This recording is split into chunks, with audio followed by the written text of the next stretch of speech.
Welcome to the Pro Wrestling Podcast, episode number 13. What up? This is the first episode here live from the fabulous Las Vegas and Peanut Gallery with the week that you have experienced being a resident of Las Vegas. How do you feel? Well, I like the fact that we're getting our slot machine installed tomorrow. And also the fact that it's not even, the time of recording is 7:30.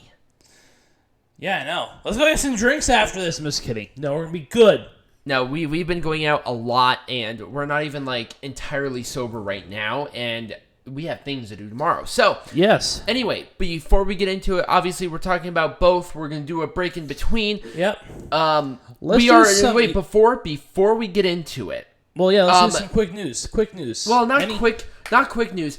The one news I think other than this weekend that is something that we need to at least discuss briefly is the Jim Cornette comments that he made. Also, the Kelly Klein firing. Yes, I want to talk about Kelly Klein. So, let's do the Jim Cornette one first. Okay.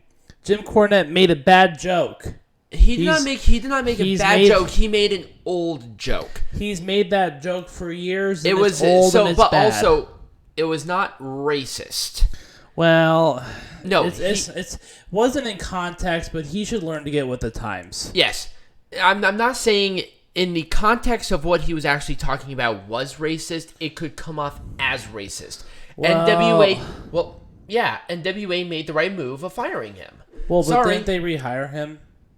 I'm not sure if they did. I think they were going to, and then they're like, "Fuck that shit." Oh, okay. I could be wrong, but right. we'll follow up once we kind of figure out the whole details of the story itself. Right. But the more important one is the Kelly Klein incident, where this one was good. She was the reigning Women's of Honor World Champion, and she was fired. Yep. For, to my knowledge, supporting Joey Mercury. There was no other reason for her being fired. Yes, and as you know, ROH has had a ton of problems in recent years. This is really bad. There have been a couple of stars who are working for Ring of Honor currently who are kind of going against the grain. Silas Young has defended Ring of Honor. Yep. TK O'Ryan has defended Ring of Honor. Both of them have also stated that there is a pay discrepancy between them, but the contract does read that Ring of Honor does not pay them equally, but they can work anywhere they want. Right. The Women of Honor division is not a huge roster. And it will never be because Ring of Honor is going out of business in 2 weeks. Oh, absolutely. Anyway. So Kelly Klein is an amazing competitor, with her husband being in All Elite Wrestling. Oh, she's going to AEW. Absolutely. And also, she'd be a great asset to that company. I could see her face. Absolutely. I could see her face off against Ryu for the AEW Women's World Champion. Yep. That'd be cool. Yep. But obviously, I'm not going to talk too much about it because it's still developing. We don't have all the details. But now, we do know that she supported Joey Mercury. Yep. The email of everything that has happened has been released. Oh, man, and the fact email. So that email is... Also, okay, the one thing that I was annoyed about was the pay of, if this is true, the pay rate of the women's division. I have a full-time job outside of this, just because I have to pay bills and whatever. But I get paid 4 times the amount of the women's division in Ring of Honor. I'm sorry, even if they're independent contractors, I think they still deserve a little bit more. Well, that's ridiculous. See, here's the thing about it, is I think that each individual superstar should be... People at fast food get paid more than that. Yeah, I mean, why? Why, if you're a woman, would you ever work for Ring of Honor? And the only people who've come out were Silas Young and TK O'Ryan. Nothing against them. but They're obviously afraid to lose their jobs. There's pay discrepancy and borderline ridiculousness. There won't be any fear of losing your job when this shithole of a company finally goes out of business. And at least they're fucking talented enough to where they can go anywhere else and be fine. Oh yeah, did you hear? NJPW's opening up an entire American division. What? Yeah, they are, and they're I'm sorry, Ring of Honor is fucked. Ring of Honor is the victim. Well, Ring of Honor is the sacrificial lamb. They're hurting. They're hurting really bad. Impact's doing better than they are. I'm surprised they're going to go out of business before Impact. Yeah. Impact's actually doing better than it has before. Oh, absolutely. So with the 5 minutes that we talked about this, let's go into NXT TakeOver. What up? Because, good segue. Now, this was... Speaking of former ROH people, let's talk about NXT. Which is like almost entirely... Why am I going on here? Hang on. I need to get on my notes. I need my notes, yo. Hang on. Okay. God. All right. Those are my notes. So, the Women's Wargames match. Holy shit, this match was great. It was awesome. I mean... I knew that this Wargames match was going to be good, but my God, the Dakota Kai turn... Holy crap. The crowd lost their minds, Oh, too. Absolutely. Shayna Baszler's reaction to it, where she was, like, surprised and was like, Jesus Christ. She's bitch needs to calm down. Yeah. Dakota Kai, like, unleashed hell, and she did such a great job at it. Rhea Ripley and Shayna Baszler, that program that's starting to develop between the two, that might be a WrestleMania match. Easily. I wouldn't be shocked. The moonsault off the top from Io Shirai was great. It was a safe moonsault. Rhea Ripley... It was done very well. Tegan Fox and obviously Dakota Kai were not involved, so it was literally a 2-on-4 situation. Yeah. And I thought they were going to have like a big return or something, but nope.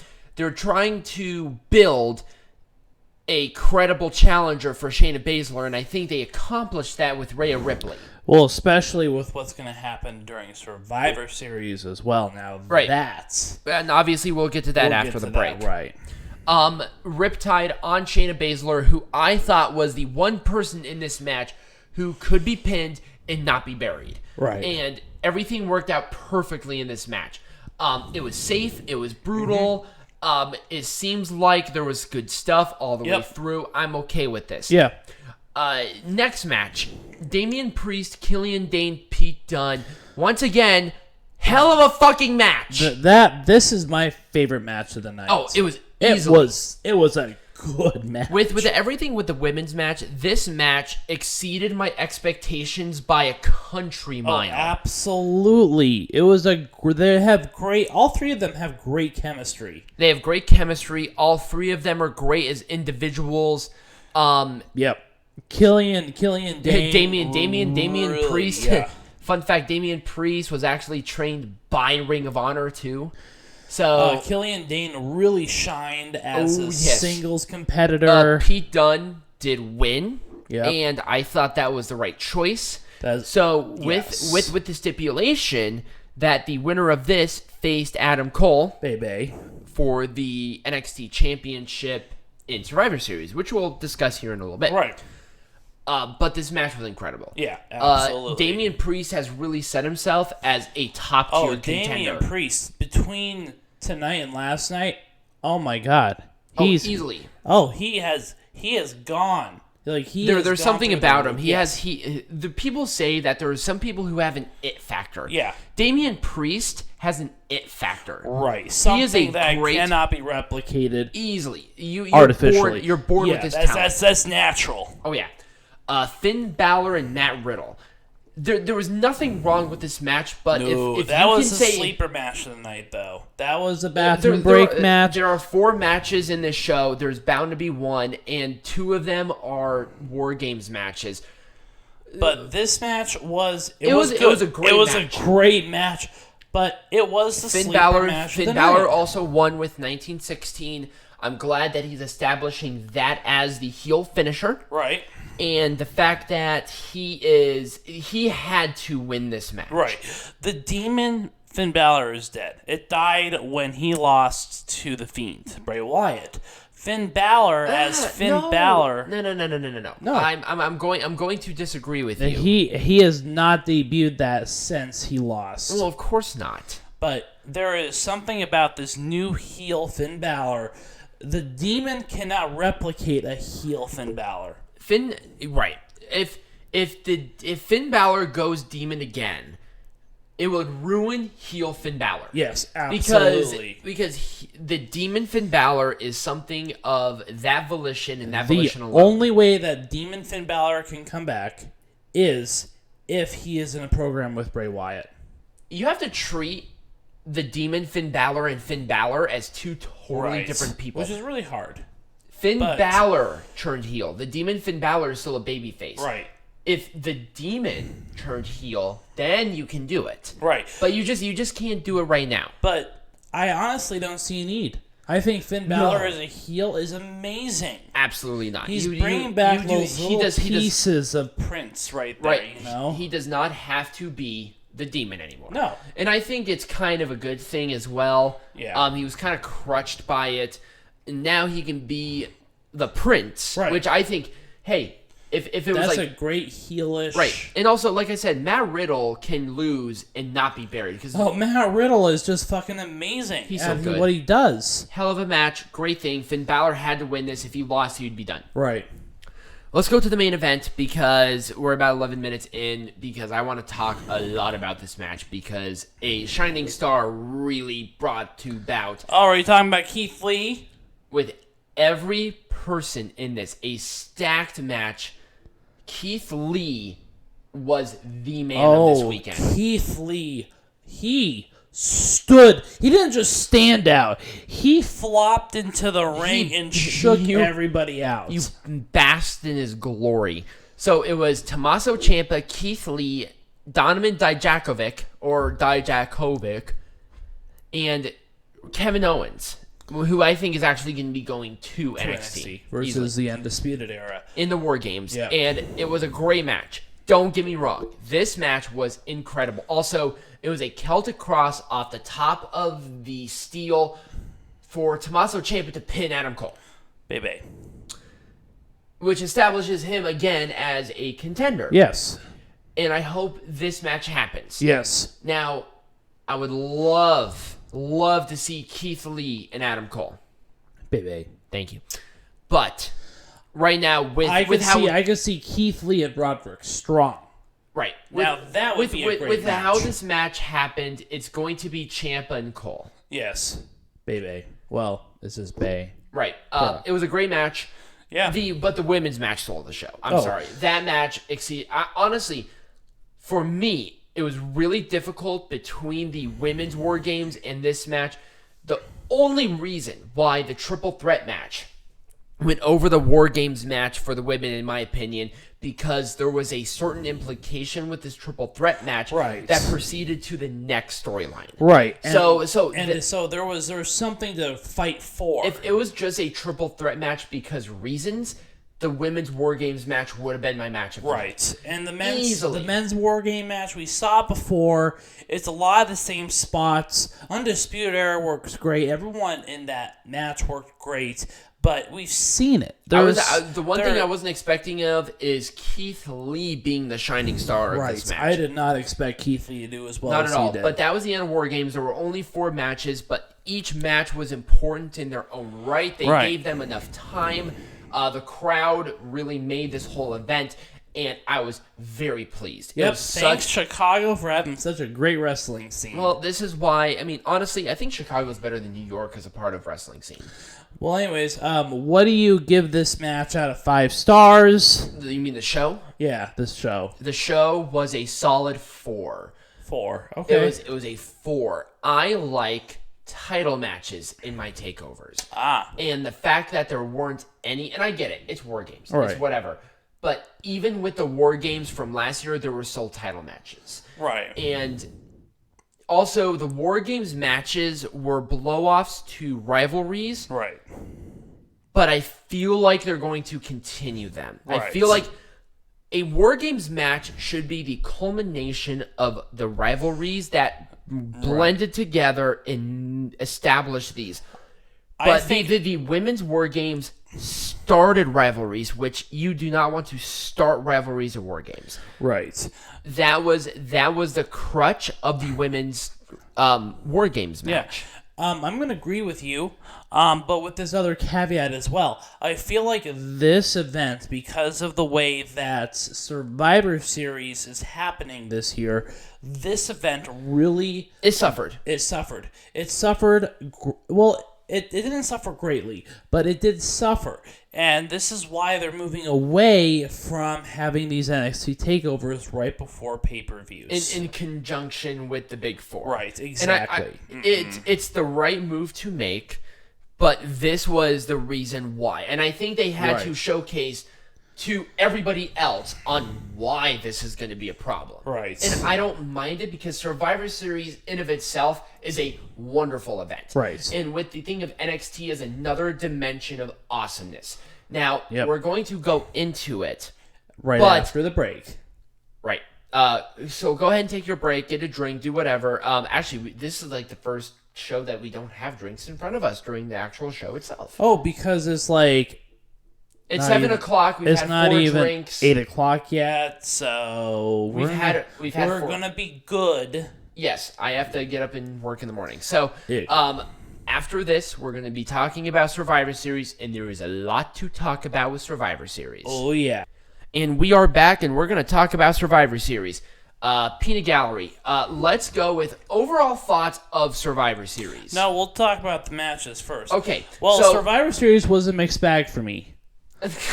But let's go into each match and let me explain to you why I think it was a mixed bag. We're going to go into it later, but here's my thoughts. So we started with the Women's Survivor Series match with triple threat implications. Now, the one thing I will say that I loved is that each representative was in this match at all times. Oh, gee, what a novel idea. WWE, it's called, a triple threat tag team match? You have one of each team in that match. It's a triple threat. It's a fatal four-way. Have a triple threat and fatal four-way with them.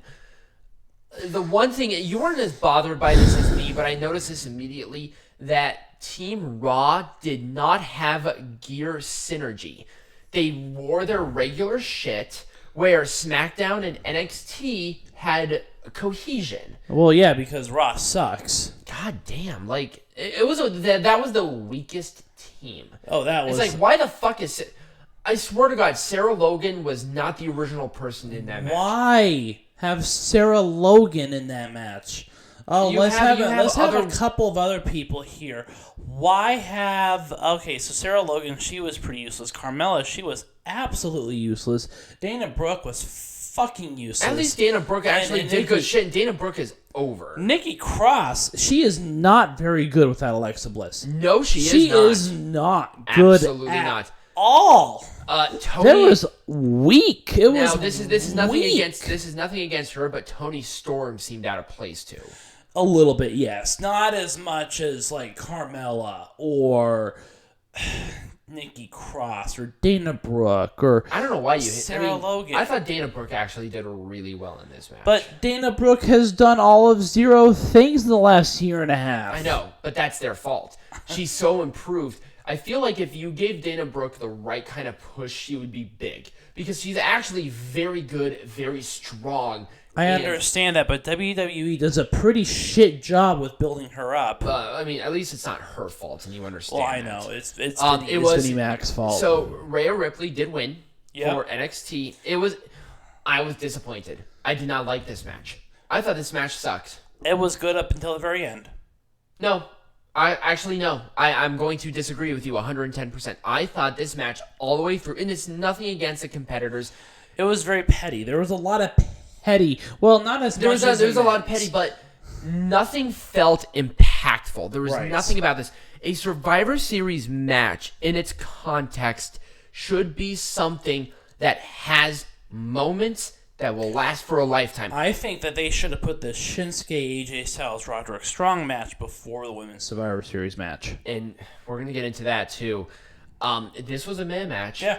Nothing wrong but nothing felt impactful. And it really set the muddied pace for the it. show. Ugh. And just muddied the whole show. I got bored like halfway through. This was a rough event. Yeah. And we praised Crown Jewel. Yeah. And so, Shinsuke Nakamura, AJ Styles, Roderick Strong. This was a great match. This should have been the opening match. You know why? Because it would have gotten the crowd excited for the shit show of the women's match. And it would have made it seem a little less shitty. I'm going to disagree with you. This should have been the main event. That? Yeah. Absolutely. By 110%. Well, yeah, and, with the main event being my expectations, oh, absolutely. This brought the crowd back. Shinsuke, AJ Styles, and Roderick Strong. That's like a dream match in It the was a fucking phenomenal movie. forearm. Roderick Strong stole the pin.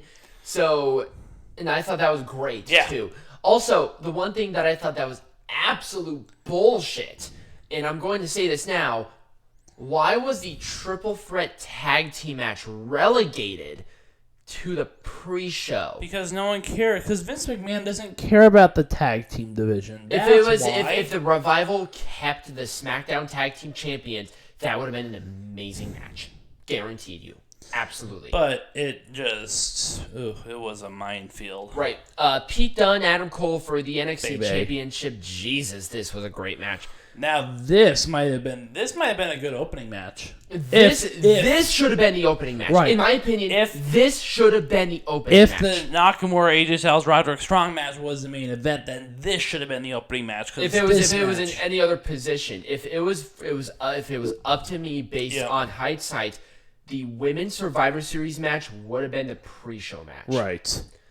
Not this. It just was not the women's match was. It was not good. And Pete Dunne and Adam Cole should have been the opening championship match. Yes. Into this show. That was a great because this was the last second match.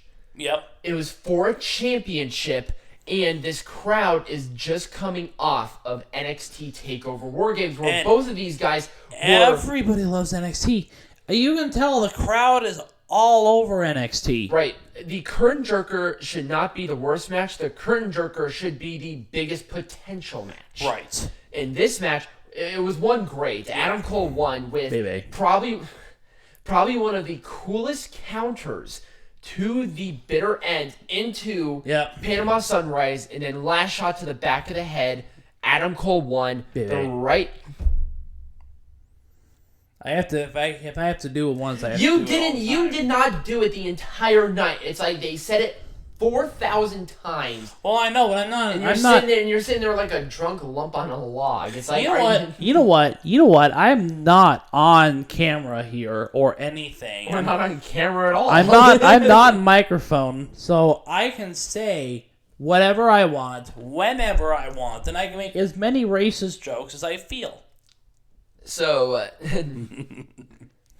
sexist jokes. Cole won. Great match. Can't complain. It should have been the opening, though. Yep. Absolutely. It is nothing against them. Daniel Bryan versus Bray Wyatt for the Universal Championship. It was a Bray Wyatt match. It was a Bray Wyatt match, but it was a feel-good match. Mm-hmm. Daniel Bryan brought back the yes chants, which I thought in this was the appropriate time to do so. Yep. And he actually got some stuff on the Fiend. And I'll be honest, if somebody can beat the Fiend cleanly for this championship, it's Daniel Bryan. He is the only person that has the fan support to where people will not be pissed. But this is his first month as champion. It would be too soon if he did it now. However, what this match is setting up is Shinsuke versus Daniel Bryan. Because Daniel Bryan needed to bring Brat back the yes chance so that he would be seen as a babyface. Right. And Shinsuke is a clear heel. Oh, God, yes. It was a mandible claw for Bray Wyatt to get the pin.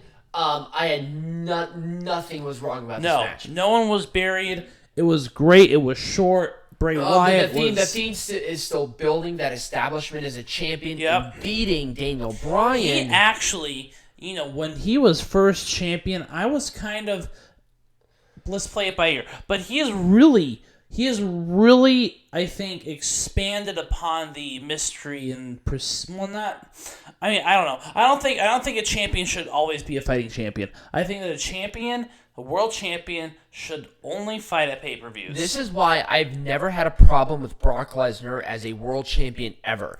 He should not be wrestling tag team matches. When you are the world champion, Yeah. you're a special attraction. Right. Where you only come out and wrestle when it's for the championship Right. or in a big-time match. That's it. Right. Bruno Sammartino held the championship for 10 years Right. because he was the most popular man in all of New York at the time, Yep. and he only wrestled when the championship was on the line. Right. That is how you build the champion and build a contender for the champion. That's why Seth Rollins. That's one of many reasons why Seth Rollins sucked as champion. Right. That's he was one of on there every week. He did multiple matches. It's like they overexposed him, and it was nothing against him.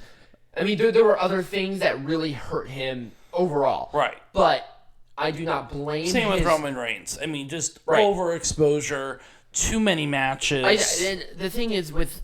Let's take Becky Lynch as an example. I am not bored with her as Raw Women's Champion because she is not on there all the time. Oh, after tonight, I'm pretty bored with her. Anything against Seth Rollins, I swear to God. Fuck. But anyway, Bray Wyatt won. Great thing. I don't hate this. They won. So the reason I actually read this before, they wanted The Miz to face the Fiend later. That's why he was pulled, because they wanted to keep him relevant and then have this 3-person to maybe have a triple threat match later. So where the Fiend can lose the Universal Champion but not lose the Universal Champion. Right. Okay, well, let's move on here. And, building some more main eventers on SmackDown, especially losing Brock Lesnar and essentially Kofi Kingston. Not a bad idea. Yeah. This was the Man Survivor Series. Team Raw, which is Rollins, Ricochet, Drew McIntyre, and Randy Orton. Am I missing somebody? Kevin Owens. Yeah, Kevin Owens versus Team SmackDown. Which is Roman Reigns, Shorty G, King Corbin, Braun Strowman, and Mustafa Ali. And then Team NXT, which was announced like literally a sneeze and a masturbate before this fucking event, which Tommaso was Tommaso Ciampa, Walter, Matt Riddle, Keith Lee, and Damian Priest. Also, before we get into it, congratulations, Shorty G, on the new addition to his family, who actually, the kid was born yesterday, which is cool. I wonder how short he is. I'm just kidding. Wow. Are you done? Yeah. So, this match one was incredible. It was a great match. It actually was. There was more drama in this match than there was in women's match. Easily. And also, once again, Keith Lee... Man, they're so high on that guy. Like, people in the back must love him. Well, I'm pretty sure that Vince McMahon stuck him in his dick. He did so freaking good in this match. Roman Reigns won with the spear on Keith Lee. Lee was like the last sole survivor. Rollins... Which is fine, because I did not want Seth Rollins to be one of the final people. But he was. He was. But he did get pinned by Keith Lee, which I thought was great because, I mean... No one likes Seth Rollins anymore. And guess what? That just brought Keith Lee to that bigger level. I wonder if Keith Lee will be moving from NXT. I don't think so. I don't see that happening. It would be a bad idea. Right. But it could theoretically happen. I thought Team SmackDown winning, I mean, I did not choose them, but it was the safest card to play with the situation given. Yeah. They kept Roman Reigns strong. There was a good show of respect. Roman Reigns got some good crowd cheers from Chicago. Them too. Yep, Seth Rollins got some... He was booed the fuck. No one likes Seth Rollins. Just turn him heel. You need to play with the crowd. Burn it down. Burn it down. Burn it, Stroke. You good? Yep. All right. Sorry, I hate Seth Rollins. Rollins. The thing is, Seth Rollins is a victim of the creative not turning him at the right time. And he was a victim of this before. When he returned after the knee blowout, he was the most popular thing in wrestling, and they kept him heel. And it's like you're going to waste this, and they're doing it now. turn him heel. Right. That's how you have to do it. Because as soon as he becomes heel, he will be the best heel in all of wrestling. Yep. But it's like, okay, who else on Raw can replace Seth Rollins as the top babyface right now? Right. Rey Mysterio, he's in the thing with Brock. Right. So, no, it's a catch-22. Speaking of Brock, segue. Rey Mysterio versus Brock Lesnar for the WWE Championship. And a very Brock Lesnar-esque match. It was a very Brock Lesnar match. I almost said mask. But Dominic? Dominic. I don't know why. I want to say Dijakovic, but I'm not No, going it's to. Dominic. Dominic came in. There were some low blows. A double 619. He did a decent little frog splash. Obviously, Lesnar killed him. And then killed Rey Mysterio with the F5. Lesnar is still champ. It was a Lesnar match. And then that is why I am still Majestic champion of the world. Son of a bitch. But Lesnar cannot not have Lesnar matches. No. Brock Lesnar is Brock Lesnar. You're going to have a shorter match. He is WWE champion. He Right. has this thing of the beast. He is the man. I'm sorry. You can bitch about it all you want. But he is the man. There's a reason why he is WWE champion. Yeah. He and brings we'll the- see him at TLC Oh, absolutely. Which I don't mind. against someone. Finally, the main event, which where I'm going to get into it. Becky Lynch, Shayna Baszler, and Bayley in the main event. I did not like this match. It was very... It was like, okay, It so didn't flow very well. this was a fart in church match. Wow. All right. I think it was a good, I thought it was a good analogy. Yeah. Pretty bad. It wasn't bad. It was very underwhelming. They could have done so much with this. Build the match. People know what's happening. Why are you... Why didn't Charlotte Flair get involved? Why didn't Sasha Banks get involved? Why didn't Shayna Baszler's two lackeys get involved? Marina Shafir and Jessamine Duke. Ronda Rousey, if she's ready to come back, why didn't she come back now? This is a Big Four event. Every person in this match would be on that in that 8-man tag. Right. That had to happen right now. What are you going to do? Wait until Royal Rumble and only have 2 months to build it? They could do something, technically. Well, they could, and that's probably what's going to end up happening. Now, they built the triple threat women's match at WrestleMania in 2 months, too, because That's Becky true. Lynch... Becky Lynch's heel turn that brought out the man was the crowd support thing. It was Daniel Bryan, basically. It was. And that happened at SummerSlam, but they had no expectation of that leading to what happened.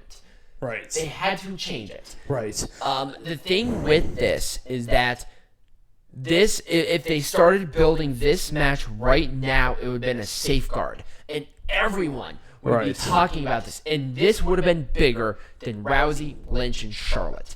This If would have they- been bigger than anything that AEW can possibly produce. Right. And now, with this...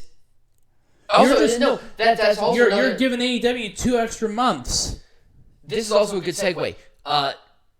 NXT beat NXT beat Ring of Honor. Of course they did. NXT beat AEW for the first time, and it's like, what? I mean, they can't support that. They had Becky Lynch versus Rhea Ripley. They had the Undisputed. They had all of these crazy fights. They're not going to be able to sustain that. And now with this weird ass blow off, Right. one Shayna Baszler one, which I thought was the right move. I thought it was, but the problem is that Shayna Baszler did not come out on top. Becky- it was Becky Becky fucking Lynch that nobody cared about. Everyone is on top of Shayna Baszler right now. And Bayley really shined in this match too. Bayley shined, but I think that Shayna Baszler should have maintained her dominance. Right. Because Becky Lynch, I'm sorry, you're not really all that in the bag of chips. Okay? Her momentum is... Shayna Baszler is it. She is pretty much the women's division. I mean, She's women's division in WWE right now. And I'm sorry, she's held this championship for over a year. she is dominant and she is a heel and she plays that part well. So why? And she feels like the man. Right. I'm sorry. When Becky Lynch, in the height of the man, felt like the man. And now she's champion. Right. Number one, she shouldn't have lost to SmackDown champion. I thought that was a mistake. She should have had both belts. Yeah. Even up until now. If she was going to lose the championships, it would have had to be some bullshit. Right. But Baszler looked... She did not look weak, essentially, but the fact that they're trying to keep Becky Lynch as the top woman, but I think anyone can see at this point, and nothing against Becky, she's still working hard, but she is not the top woman. No. And right now, if you want to say in the scope of all professional wrestling, Tessa Blanchard is the number one woman. Right. And so you have to counter that with someone like Shayna, who is a dominant. I mean, nothing against Becky, but Shayna has been nothing but dominant. You want someone who can absolutely kick anyone's ass at any point in time. But also, she is believable. Shayna Baszler she can believably beat a man. Right. But also, Becky Lynch, I can't there's say only that. one other. There's only one other person in this company that could match it. Not by, I mean, wrestling ability is one thing, but also charisma. And I'm sorry to say this, but Charlotte Flair is the only other person because she is malleable to an environment. Becky Lynch has plateaued, where Charlotte continues to raise that. It's like, what is she going to do next? Right. And it's like, she just gets better in ring. She's so great at her character. It's character. I'm sorry. Nothing else matters in wrestling but character. Right. And see, the problem with Becky Lynch is that she is not a good leader.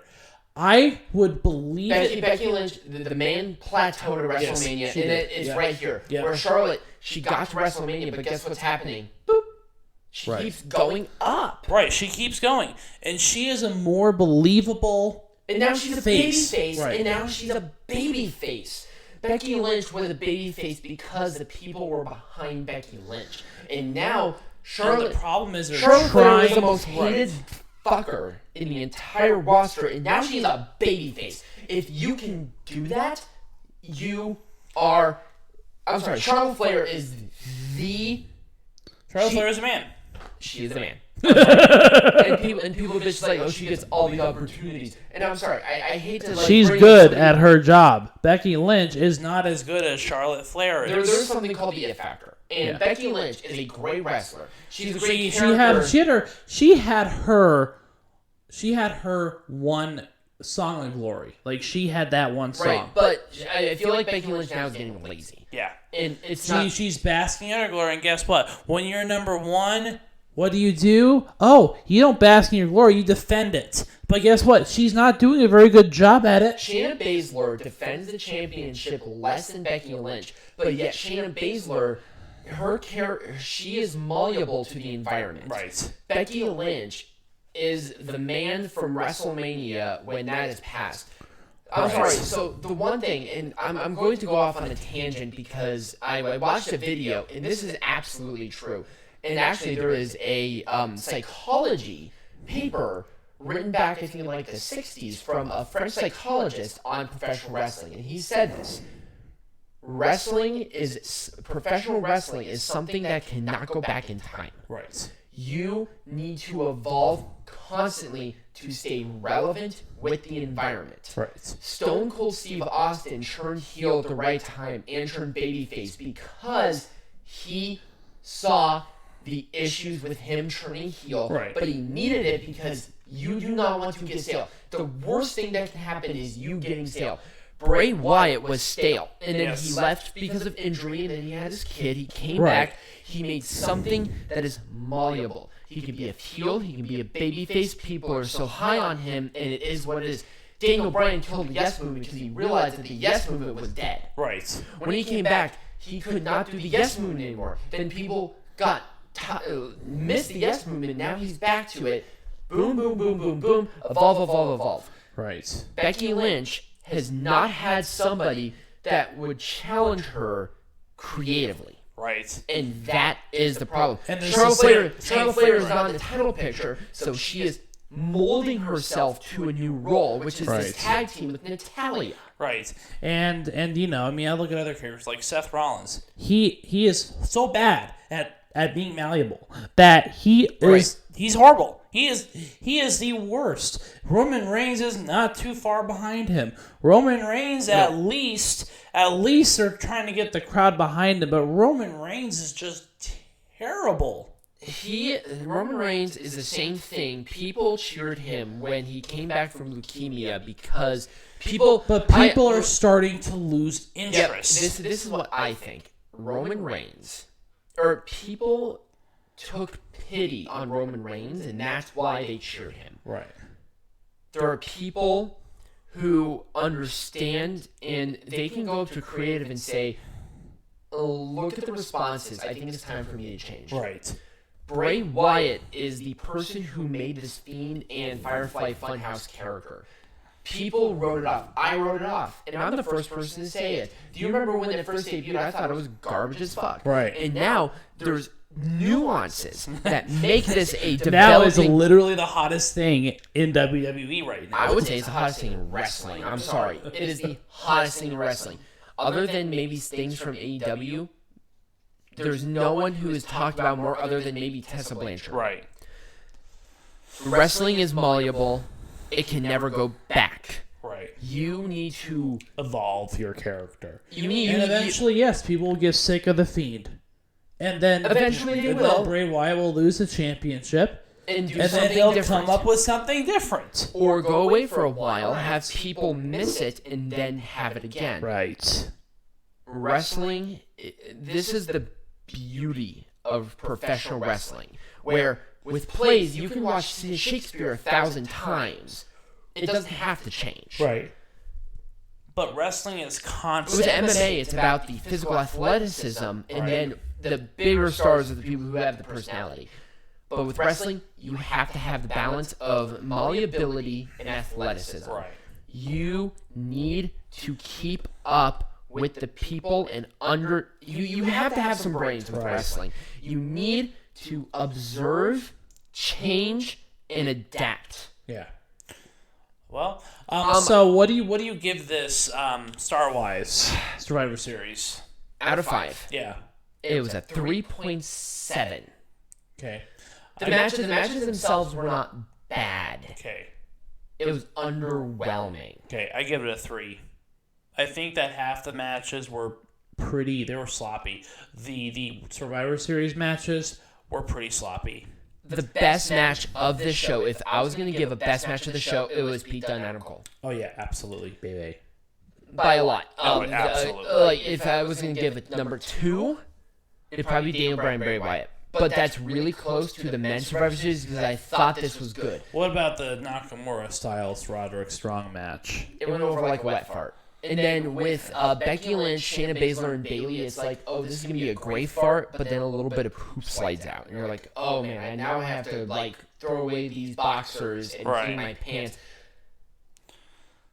This is my analogy, and it's going to stay in the same thing of fecal matter.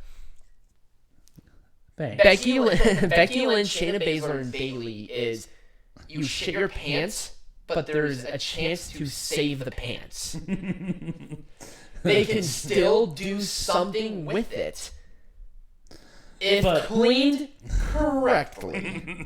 But Vince McMahon did not clean it correctly. Beat that analogy, Morrow. Boom. All right. Well, I think we're pretty much done at this point. If you guys enjoyed the show, follow us on our social medias and let us know what you thought of the shows if you watched it. We're always super happy to see those kinds of responses. The support has been amazing. We continue to grow despite us being gone for a week, and now we're going to be back on regular shows. We've been doing some discussions of what the next show is, and I'll make an announcement later of what it will be. Depending on if there's anything happening big in the world of wrestling. So feel free to follow and share it with your friends, and follow us on all of the platforms, including Spotify and iTunes. So as always, be majestic. Also become a